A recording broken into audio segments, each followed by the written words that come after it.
une façon d'expliquer comment se fait l'absorption. Il propose des calculs qui vont découler de ces hypothèses qu'ils vont poser. Et après, il confronte entre le modèle et les valeurs expérimentales. Donc, il trace les valeurs expérimentales en suivant le modèle. Et il voit, est-ce que ça colle? Si ça colle, ça veut dire que les hypothèses mises pour le modèle, elles sont assez correctes et que, en fin de compte, l'absorption étudiée, elle se fait comme l'a prédit le modèle étudié. Alors, Langmuir, il avait proposé que l'absorption se faisait sur une seule couche, c'est-à-dire que notre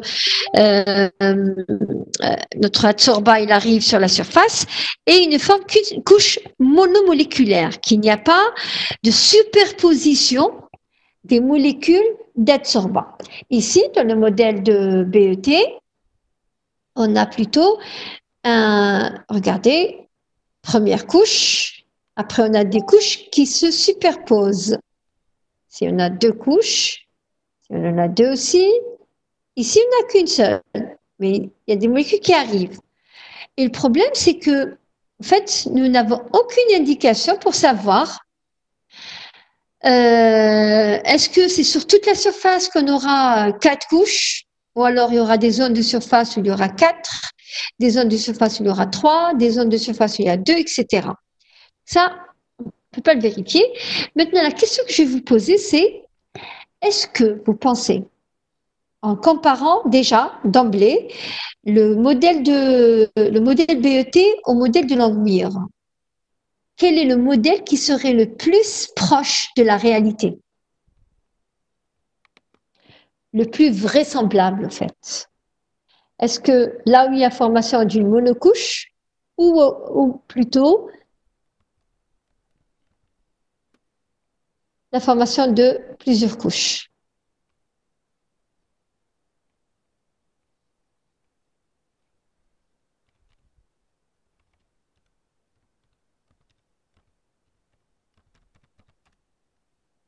Monocouche, vous pensez?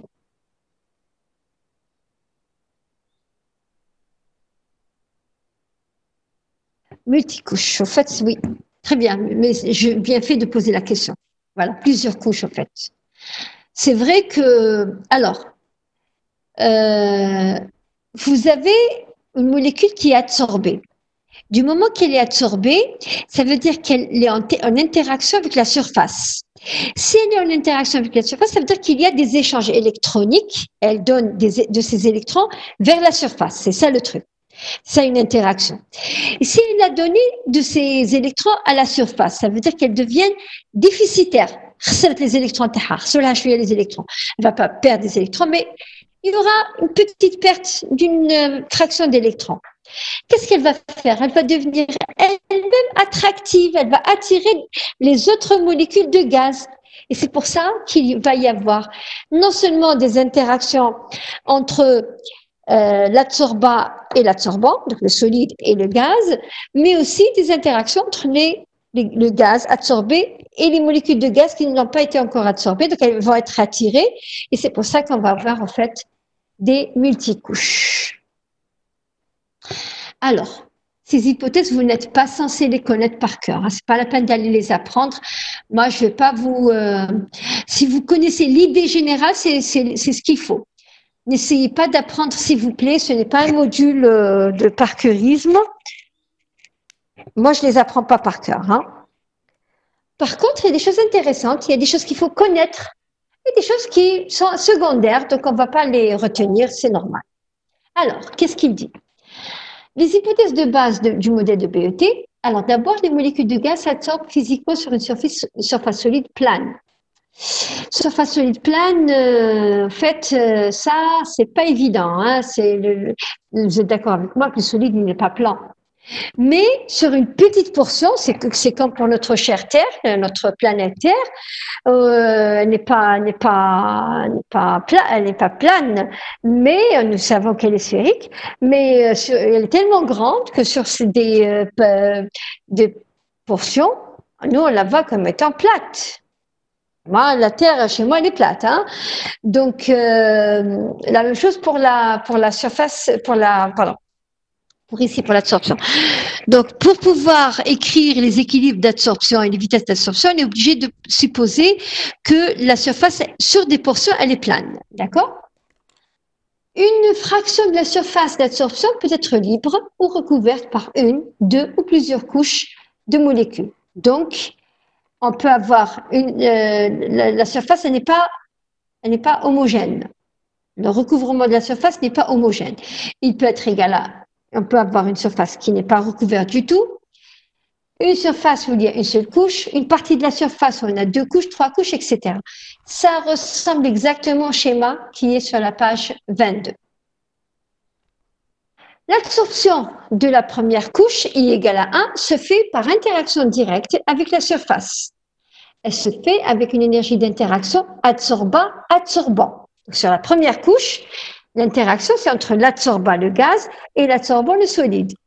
Par contre, pour les autres couches, de la couche 2, la couche 3, la couche 4, l'interaction est entre adsorbant et adsorbant. D'accord? La théorie de Langmuir peut être appliquée. Donc, la théorie de Langmuir, il a dit qu'on a un équilibre entre la surface recouverte et la surface qui n'est pas recouverte. Donc, l'équilibre d'absorption qu'on avait écrit la dernière fois pour le modèle de Langmuir. Donc, là, il reprend le même modèle, sauf que il écrit que S recouverte par I-1 couche plus gaz donne une surface recouverte par I couche. C'est ça. Et Langmuir, il avait dit que justement à l'équilibre, on a V absorption égale à V désorption. Donc la vitesse de formation d'une couche est égale à la vitesse de sa disparition. On va le revoir après en détail ça. Lorsque la valeur de la pression atteint P0, on a condensation. On dit que l'épaisseur de la couche absorbée, elle devient infinie, puisque c'est condensation, donc ça veut dire que les molécules, elles vont toutes se lier entre elles, comme dans le liquide. Et donc, on parle d'une couche constituée de une infinité. Le nombre de couches, il devient infini. Voilà, le nombre de couches, il devient infini parce qu'il y a condensation de gaz. Et c'est pour ça qu'on travaille, en fait, toujours, on s'approche de P0, mais on n'arrive jamais à P0. Bien. J'ai repris ici ce que j'ai dit tout à l'heure par rapport à S0, S1, S2, S3. Donc, S0, c'est la portion de surface inoccupée du solide, libre. Il n'y a rien qui est absorbé. S1, c'est la portion de surface occupée par une couche d'adsorbant. S2, c'est la portion de surface occupée par deux couches d'adsorbant, etc. Sur chaque couche, il y a équilibre dynamique entre le nombre de molécules qui s'absorbent et celles qui se désorbent. On peut donc, sur chaque couche, à l'équilibre, admettre que la surface demeure constante. Bien, la page 25, s'il vous plaît. Alors ici, vous n'êtes pas censé reproduire cette démonstration. Je la fais pour que vous compreniez d'où vient l'équation de BET. D'accord? Nous, ce qui est important pour nous, je vais arriver, attendez. Voilà. Ce qui est important pour nous, c'est cette équation. Je suis sur la page 29.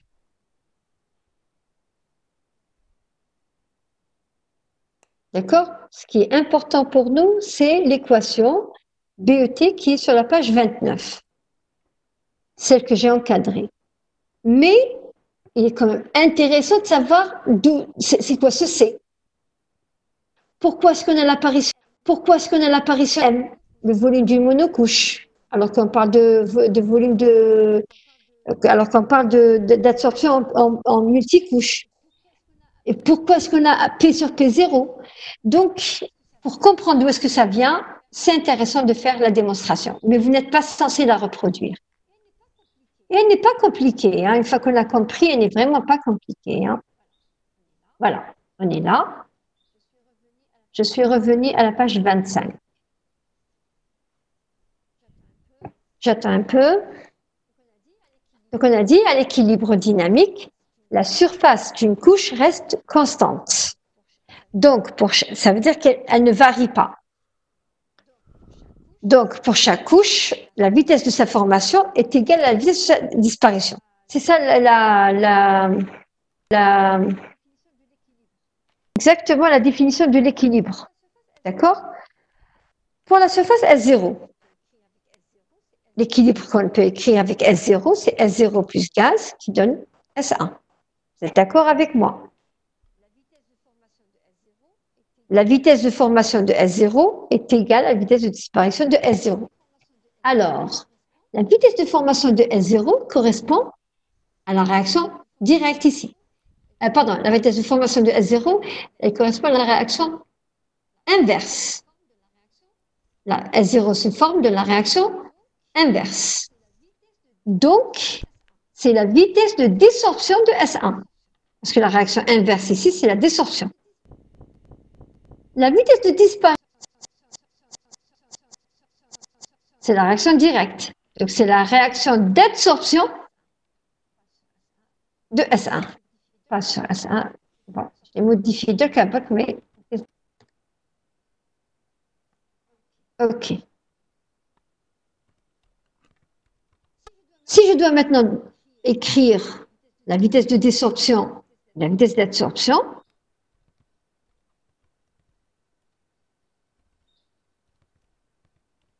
KD1 S1, vitesse de désorption de S1. C'est KD1.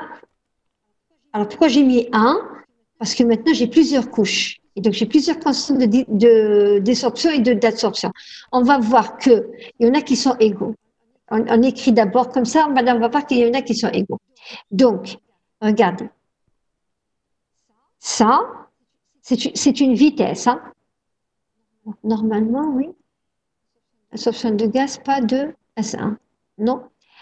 Oui, je suis d'accord avec vous. Je suis d'accord avec vous. Donc, oui. Et c'est pour ça que j'ai enlevé tout à l'heure. Alors, la vitesse d'absorption. L'absorption. Voilà. Allez, on va être vraiment très alors, conduisant à S1. Là, c'est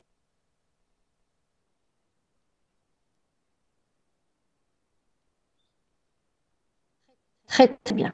Merci pour la remarque.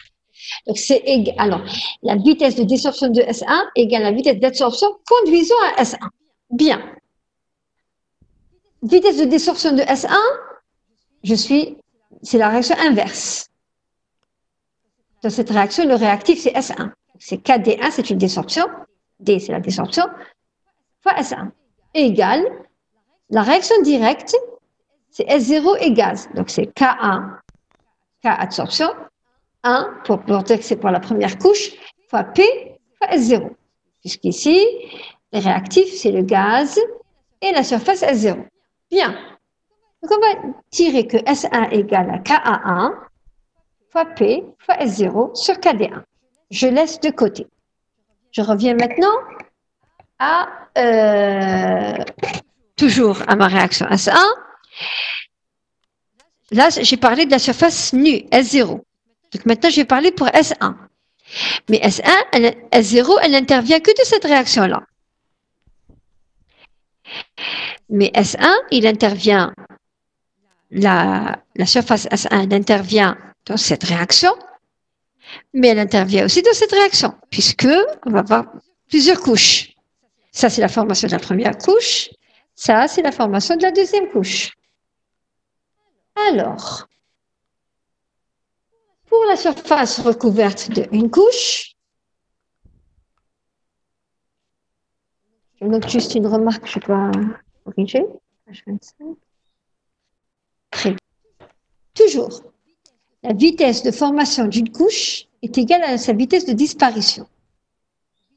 La vitesse de formation de S1 est égale à la vitesse de disparition de S1. Or, la vitesse de formation de S1, elle a lieu dans deux réactions. La réaction directe de cet équilibre et la réaction inverse de cet équilibre. Et la vitesse de disparition de S1, c'est la réaction inverse de cet équilibre et la réaction direct de cet équilibre. Donc, je vais avoir deux sommes ici. Regardez. Alors, la vitesse de formation de S1, c'est la vitesse d'absorption de S1. Là aussi, je devrais mettre conduisant S1, plus la vitesse de désorption de S2, plus la vitesse d'absorption égale. Alors, regardez. Ça, c'est la vitesse de formation de S1. C'est la vitesse d'absorption conduisant à S1, la réaction directe ici.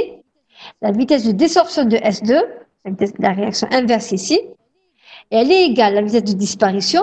La disparition de S1, elle a lieu ici, la réaction directe, V absorption de S2, et ici, la réaction inverse, vitesse de désorption de S1. P, P, P, P, P, P, P, P, P, ça c'est V absorption de S1, plus KD2 fois S2, ça c'est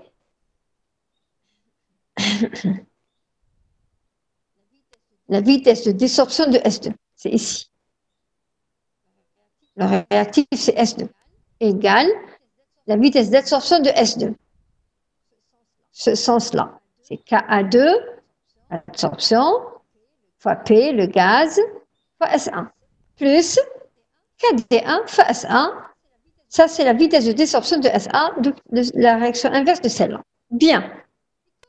Et comme S1, c'est égal à ça, je vais pouvoir écrire que je vais pouvoir remplacer S1. Je vais juste remplacer S1 ici. Hein.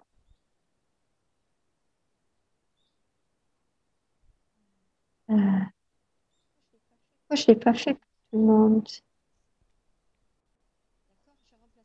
Plaçant celui-là, parce que ça va me permettre juste de faire disparaître le KD1.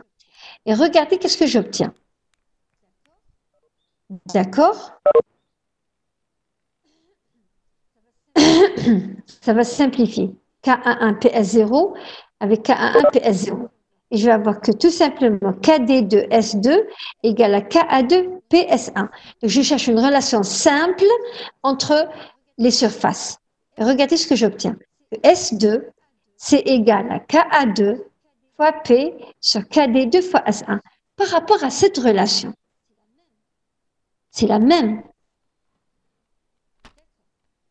C'est d'accord. C'est la même, sauf que c'est I plus 1. C'est tout. Mais, est-ce que KA1 est égal à KA2 et KD1 égal à KD2? Non. Pourquoi? Parce que KA1, c'est la constante de vitesse d'absorption du gaz sur la surface du solide, alors que KA2, c'est la constante de vitesse d'absorption du gaz sur les molécules de gaz. Et donc, KA2 est différent de KA1. Mais qu'en est-il de KA2 et KA3, à votre avis? KA2 et KA3.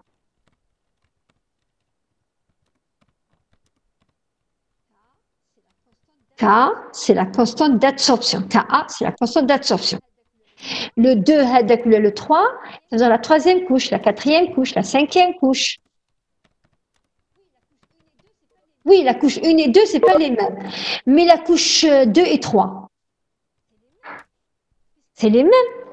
Puisque entre la 2 et la, quand je fais... voilà. Les autres, c'est les mêmes. Donc, qu'est-ce qu'on va avoir? KA1, KD1, وحدهم. On va KA2 égale KA3 égale KA4 égale KAI.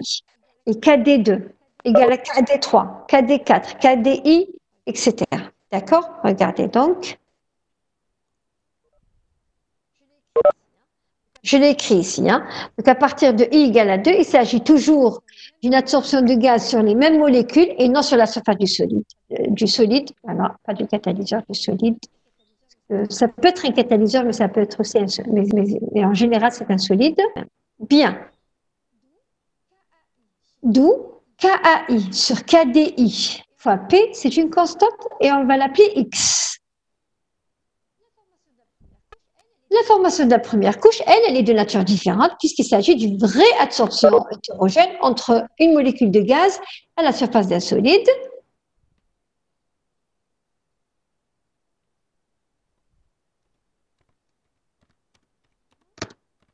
Voilà.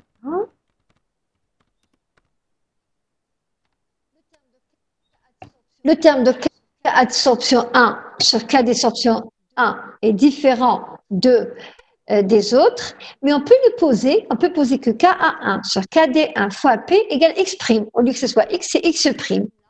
Et ce X'-là, on va justement trouver une relation entre X' et X. Et bien, on peut tout simplement poser que X' sur X égale à C. D'accord? Et donc, X' égale à C fois X. Ça, C, c'est une valeur. C'est une constante. Elle est appelée la constante BET, justement. Et elle vient de là. On l'a juste posée pour le moment différente. Elle est égale à quoi, en fin de compte? Elle est égale à X' sur X. Et donc, c'est au fait le rapport, regardez, c'est les rapports des vitesses d'absorption et de désorption entre la première couche et les couches suivantes. Bien.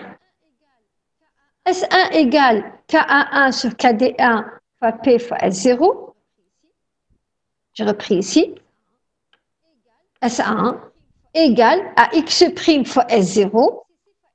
Et X', c'est C fois X. S1. C'est X' fois S0, parce qu'on a appelé ça X'. Et X', c'était C fois X. Donc, on va tous les écrire en fonction de X. En fait, c'est pour pouvoir écrire les surfaces quand même en fonction d'une seule grandeur. S2, c'est KA2 sur KD2 fois PS1. Ça, c'est X fois S1. Et S1, c'est CX fois S0. Donc, je remplace S1 par CX fois S0 et j'obtiens CX au carré fois S0. Et de manière générale, voilà toutes les surfaces en fonction de CX et S0. Et j'ai donné aussi les taux de recouvrement. Rappelez-vous, le taux de recouvrement, c'est S recouvert sur S total. Θ0, c'est le taux de la surface qui reste libre. Donc, c'est S0 sur S, la surface qui est recouverte par une seule couche. Donc, c'est S1 sur ST, etc. Et les différents θ sont écrits en fonction de θ0. Puisque ça, il n'y a pas par quoi le remplacer. J'ai écrit tous les θ en fonction de θ0. Ça me donne une relation générale, CXI θ0. θi, c'est la fraction de la surface du solide recouverte par une multicouche constituée de i couches. θ0, c'est la fraction de surface libre du solide. Bien. On a la somme des θi égale à 1, puisque θ, c'est un taux de recouvrement. Si je somme tous les θ, c'est 1, puisque je vais avoir la somme des θ, c'est S0 sur T, plus S1 sur T, plus S2 sur T, et la somme S0 plus S1 plus S2 plus S3, c'est ST. ST sur ST égale à 1. Mais I est différent de 1. Ici, quoi différent de 1?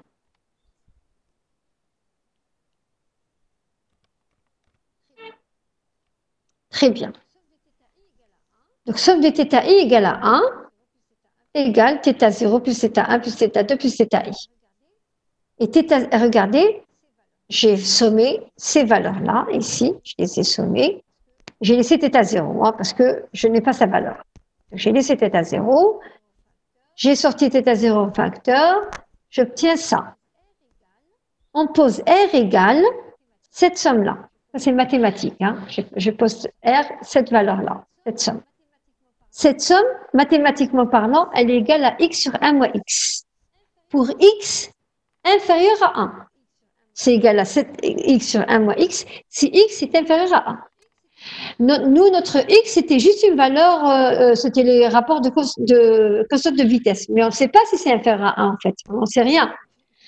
On va vérifier, donc il faudra vérifier à la fin que x il est bien inférieur à 1, sinon c'est pas correct ce qu'on est en train de faire. Bien. La somme donc de θ i, c'est 1, c'est θ 0 fois 1 plus c sur x, 1 moins x, donc je vais remplacer ici cette somme-là. Cette somme est égale à x sur 1 moins x. Donc θ 1 égale, la somme de θ i, il y a 1. 1 égale θ 0 fois 1 plus c fois x sur 1 moins x. C'est ce que j'ai écrit ici. Ça me permet de calculer θ 0. θ 0, donc c'est égal à 1 divisé par 100. Alors, les valeurs de θ i ne sont pas accessibles. On ne peut pas les calculer, les θ i. Mais ce qu'on mesure, c'est le volume absorbé, ou alors la masse absorbée. Parce que quand on suit une absorption, qu'est-ce qu'on fait? On envoie des quantités de gaz. Au début, on envoie très peu de gaz. On attend l'équilibre. On mesure la quantité qui a été absorbée. Nous, on va mesurer ce qui reste. Mais par soustraction, on va trouver ce qui a été absorbé. Et on fait comme ça pour différentes pressions du gaz. Donc, au début, on envoie très peu de gaz, donc une faible pression, et on augmente progressivement. Et à chaque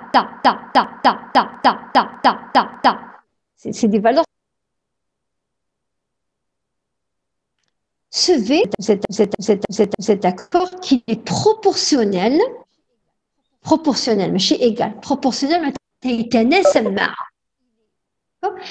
il est proportionnel avec 0 fois S1, 0, parce que S0, il n'y a pas de gaz dessus, c'est 0, plus 1 fois S1, parce que là, il y a une couche de gaz, plus 2 fois S2, plus là, il y a 2 couches de gaz, etc. VM, c'est quoi? C'est le volume de la monocouche. Il y a formation de plusieurs couches, mais il y a un volume de monocouche. VM, il est proportionnel à SM, c'est-à-dire la surface de couche.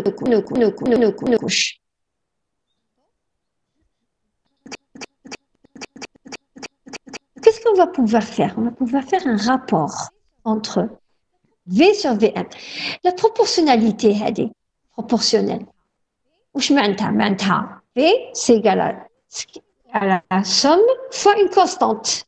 Donc, si je fais le rapport, la constante 3. Voilà. V sur VM égale S0, de toute façon. S1 sur SM, S2 sur SM, etc. Et S1 sur SM, SM c'est aussi ST, c'est la surface totale. Donc c'est θ1, S1 sur ST, c'est θ1, S2 sur ST, c'est θ2. Et on a ces chiffres-là qui restent. Donc V sur VM égale à θ1, 2 θ2, plus I, θI, etc. Oui. En sachant que θi, on l'avait trouvé tout à l'heure, c'est Cxi θ0, je remplace les θi par leur valeur. Et je tire Cx θ0 en facteur. Je vais avoir, pardon. On est arrivé, hein, c'est bon. Je tire donc Cx θ0 en facteur. Je vais avoir encore une fois une fonction mathématique. Et cette fonction mathématique par rapport à celle de tout à l'heure, c'est la dérivée. Si vous regardez bien ça, tout à l'heure, c'était x plus x au carré, plus x3, plus x4, etc. Et là, c'est 1 plus 2x plus 3x au carré, donc c'est la dérivée de R. Remarquons que 1 plus 2x plus 3x2, etc. est la dérivée de R, et que R, c'est x sur 1 moins x. Donc, V sur Vm, c'est x, c fois x fois θ0, fois dr sur dx, c'est la dérivée. Je sais calculer une dérivée, c'est 1 moins x au carré, et je vais pouvoir remplacer V sur Vm égale Cx sur 1 moins x, 1 plus x fois c moins 1. Très, très bien. Maintenant, on doit vérifier que, si vous vous rappelez, que x est inférieur à 1. Alors, on a cette équation-là. Quel est son point particulier? Mathématiquement parlant, machine physique, mathématiquement parlant. Quel est son point particulier? X tend vers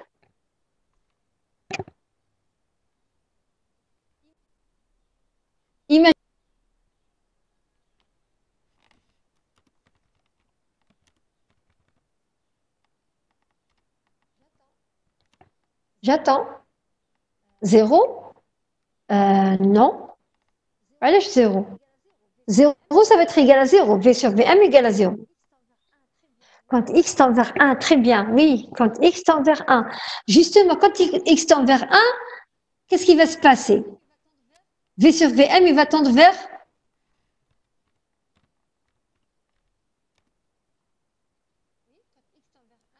Oui, quand x tend vers 1, V sur Vm, il va tendre vers...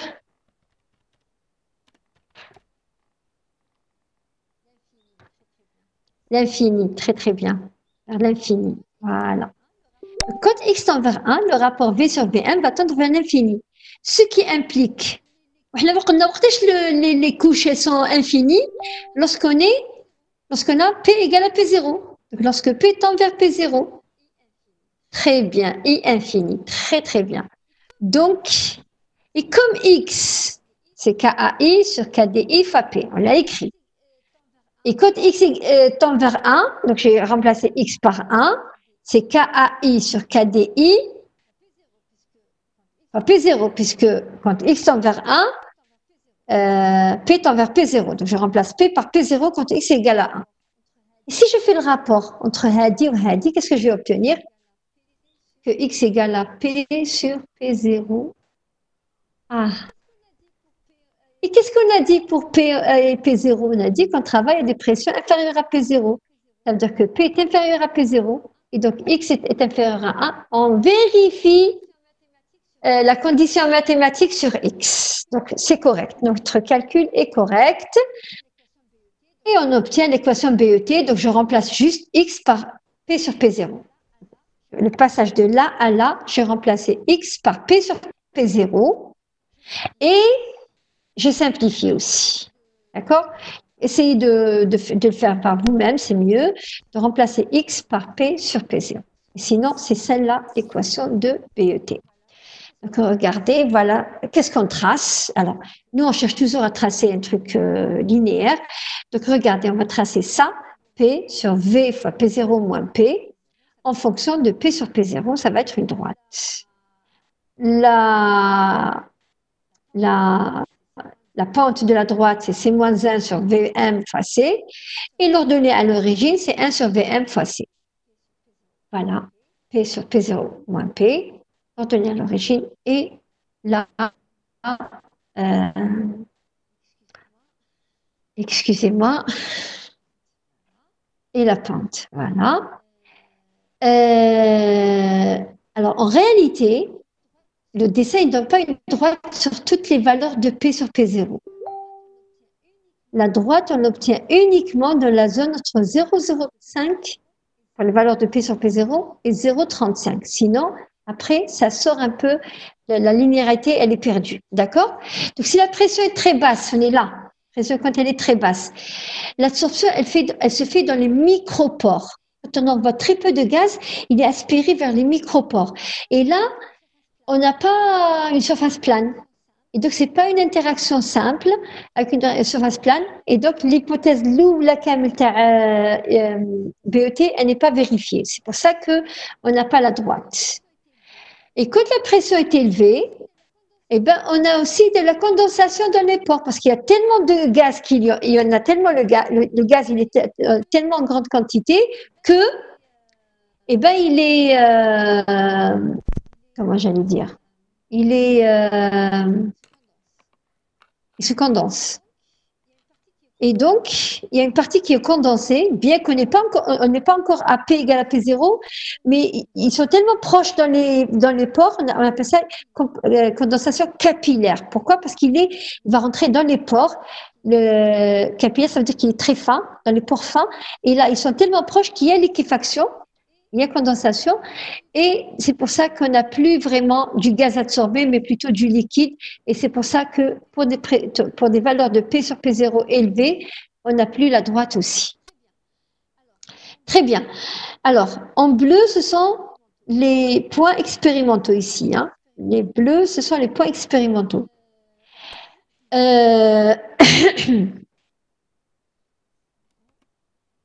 Pardon. L'équation de BET, la vraie équation de BET, vous voyez que c'est plus Ce n'est plus une droite à partir d'un certain moment. Bien. Alors, sur la page 31, ce qui vous intéresse vraiment, donc, à partir de... Alors, regardez. L'ordonnée à l'origine, justement, c'est 1 sur Vm fois C. Et la pente, c'est C-1 sur Vm fois C. Donc, on va pouvoir déterminer Vm. Et Vm, c'est lui qui va me donner la surface spécifique. SBET, c'est Vm, le volume de la monocouche, sur le volume molaire, fois N fois sigma. D'accord? Voilà.